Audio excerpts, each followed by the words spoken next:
हे भगवान, इस बारिश को भी अभी आना था। सुबह से एक भी आलू नहीं बिका, ऊपर से इस बारिश की वजह से सारे आलू भी भीग गए और खराब हो गए। अब मैं क्या ही बेचूंगा, हाय राम। बारिश में भीगता हुआ कुमार अपने आलू के केले को लेकर घर लौट रहा होता है कि तभी रास्ते में पानी से भरे गड्ढे में उसका पैर फंस जाता है और उसे काफी चोट लगती है। सुबह से आलू की बिक्री भी नहीं हुई और बारिश की वजह से सारे आलू खराब हो गए और अब ये चोट, हाय राम, क्या करूं मैं। कुमार आंखों में आंसू लिए अपनी चोट को संभालता हुआ घर जाता है। कुमार की ऐसी हालत देख उसकी पत्नी जानवी और 10 साल की बेटी रिया काफी परेशान हो जाती है। बाबा, बाबा, ये क्या हुआ आपको? आपको ये चोट कैसे लगी? क्या बताऊं बेटा, जब भगवान ने किस्मत में दर्द और दुख ही लिखे हैं तो हम क्या कर सकते हैं। जानवी जल्दी से कुमार को खाट पर लेटाकर उसकी चोट पर मरहम लगा देती है।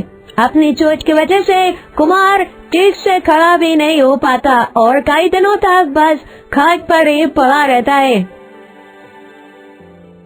क्या हुआ रिया बेटी, तुम इतनी उदास क्यों हो? आखिर क्या वजह है? तुम इतनी उदास क्यों बैठी हो? हाँ, मैं जानती हूँ माँ, अब बाबा अपनी चोट की वजह से बाहर काम पर नहीं जा सकते और घर में खाने के लिए कुछ भी नहीं है। लेकिन क्या करूं, इस भूख को कितना ही मना करती हूँ कि मुझे ना लगे, लेकिन कमबख्त ये भूख लग ही जाती है। पर फिर अब मैं क्या करूं? अपनी बेटी रिया की बात सुनकर जानवी अपने आंसू नहीं रोक पाती और अपने घर के हालात देखते हुए जानवी कई घरों में नौकरी की तलाश के लिए जाती है, लेकिन हर जगह से जानवी को निराशा ही मिलती है। अपनी इस चोट की वजह से मैं ठीक से उठ भी नहीं पा रहा हूँ और न ही तुम लोगों का पेट भर पा रहा हूँ। बेटा जानवी, मैं बहुत ज्यादा शर्मिंदा हूँ, मुझे माफ करना।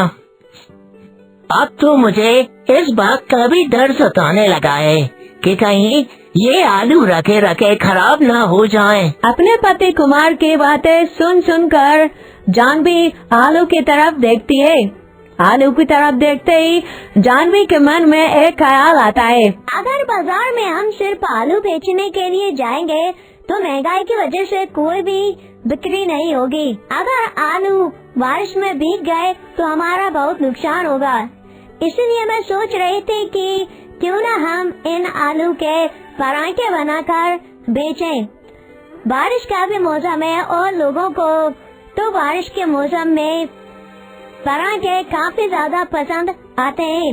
आप ठीक कह रही हो माँ, मेरे स्कूल के बाहर भी एक अंकल चाय पराठे का ठेला लगाते हैं और उनके द्वारा बनाए गए चाय पराठे लोगों द्वारा काफी पसंद किए जाते हैं और उनकी खूब ज्यादा बिक्री होती है। क्यों ना हम भी चाय पराठे का ठेला लगाकर बेचने लगे। माँ, तुम देखना, धीरे धीरे हमारे भी दिन सुधर जाएंगे और चाय पराठे के काम में मैं भी आपकी मदद करूँगी।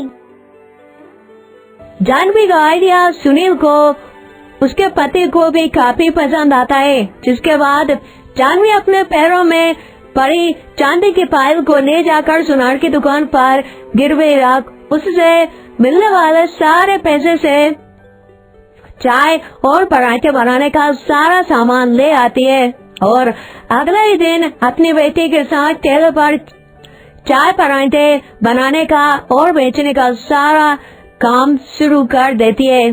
चाय ले लो चाय, चाय ले लो चाय, गर्मा गर्म चाय समोसे, गर्मा गर्म चाय पराठे ले लो भैया, ले लो गर्मा गर्म पराठे ले लो। अरे वाह, बारिश के मौसम में गर्मा गर्म चाय पराठे। अरे सुनिए बहन जी, मेरे लिए आप एक चाय पराठा लगा दीजिए। ठीक है भैया, अभी लगा देती हूँ। कुमार की पत्नी जानवी गर्मा गर्म चाय पराठे की प्लेट लगा देती है और उसकी बेटी चाय पराठे सर्व करती है। माँ चाय पराठे बनाती है और बेटी चाय पराठे को ग्राहक तक पहुंचाकर उसकी मदद करती है। अरे वाह बेटा, जैसा हमने सोचा था हमारा काम तो उससे भी बढ़िया चल रहा है। बस ऐसे ही भगवान की कृपा बनी रहे तो हमारा घर का गुजारा भी अच्छे से होता रहेगा। चाय पराठे बेचकर दोनों माँ बेटी घर आ जाती हैं और चाय पराठे से कितनी कमाई हुई सब कुछ जानवी अपने पति को बताती है। चाय पराठे की बिक्री से जो पैसे आए हुए थे उससे वह घर का कुछ राशन लाती है और घर में खाना बनाकर तीनों खाते हैं और चैन की नींद सो जाते हैं। कुछ दिनों तक तो जानवी का चाय पराठे का बिजनेस अच्छा नहीं चलता, काफी कम कमाई होती है। लेकिन धीरे धीरे जब ग्राहकों को उनके चाय पराठे पसंद आने लगते हैं तो उनका चाय पराठे का ठेला अच्छा चलने लगता है। देखते ही देखते कुमार की चोट भी ठीक हो जाती है और वह अब बिल्कुल ठीक हो जाता है। कुमार भी अब अपनी पत्नी के साथ चाय पराठे के ठेले पर जाने लगता है, जिससे उसकी बेटी अब चाय पराठे के ठेले पर नहीं बल्कि स्कूल जाती है। दोनों पति पत्नी चाय पराठे बेचते हैं और इस प्रकार से अपना घर का गुजारा कर